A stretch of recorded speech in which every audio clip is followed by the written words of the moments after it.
We are going to be taking a look at reference table number 1 and reference table number 2 for our Sesame Street characters. Both of these tables can be used to help you complete the character traits chart, which we will talk about in the next video. This video will simply reference how you can use these tables to complete that chart. Reference table number 1 is used to tell you about the different characteristics, phenotypes, genotypes, and the type of inheritance for the different characters. As you can see, the different characteristics that we are working with is eye shape, nose color, lip color, body color, and hair type. The next section of the table deals with the different phenotypes for those characteristics. Now, just as a reference and a reminder, phenotype is the visible trait that we can see in the characters. An example of this that might need a little more explaining is in eye shape. The two phenotypes that you can possibly see for our characters would be an exo eye shape, and this means that the eyes kind of pop out of the head a little bit. They don't sit flat on the character's face. The other phenotype for eye shape would be endo eye shape, and this would be the case when the eyes sit flat on the head. Okay? The next column over is the character's genotype. Now, if you remember, the genotype would be the two letters for the alleles that are combined for the traits. Okay?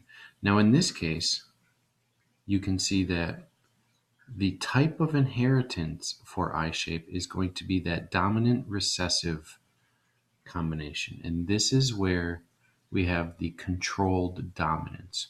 One trait is dominant over another.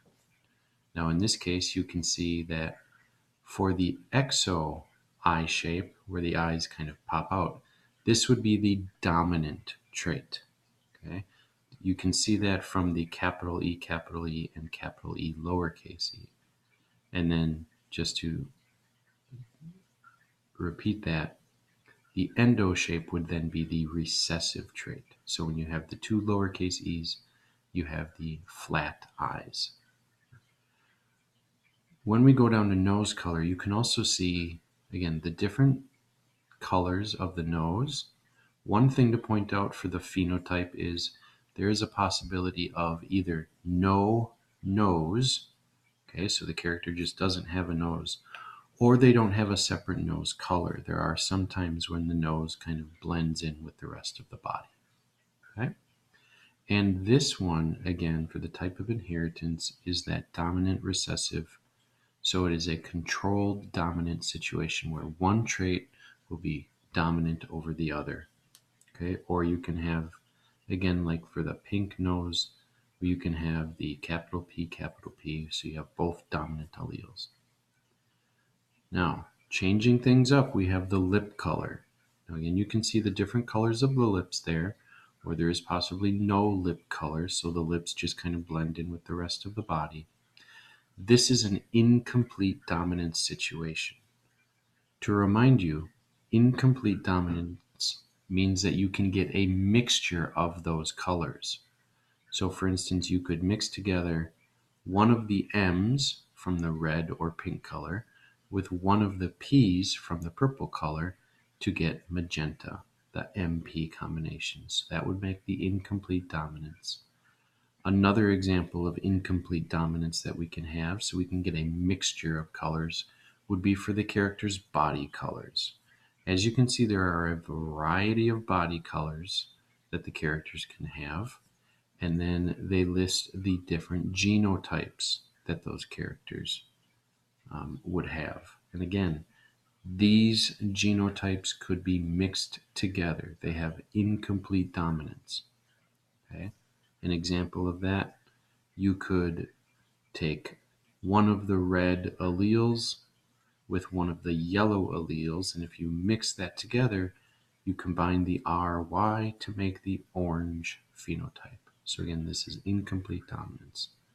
And finally, for reference chart number 1, we have hair type. you can see that they can have two different types of hair type, either having hair or fur all over, or they may be bald or smooth all over. This is once again a dominant recessive combination. So this means this is going to be complete dominance. One trait can be dominant over the other trait. Right? Now, reference table number 2 shows the pictures of the Sesame Street characters. So you can reference this table when you want to look at those different traits that we just talked about from table number 1.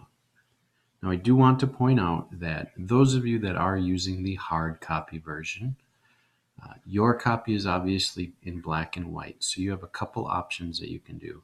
Your first option would be to pull up the digital copy of this document, which you can find in the Canvas modules all the way down at the bottom, and it says Sesame Street Genetics. You can also pull up pictures of those characters on your Chromebooks and get a good look at those characters, for instance, to see what are their eyes like and what is their nose color and so on. Okay. All right. Again, just to review, both of these tables can be useful for you when you want to fill out the character traits chart, which we will talk about in our next video.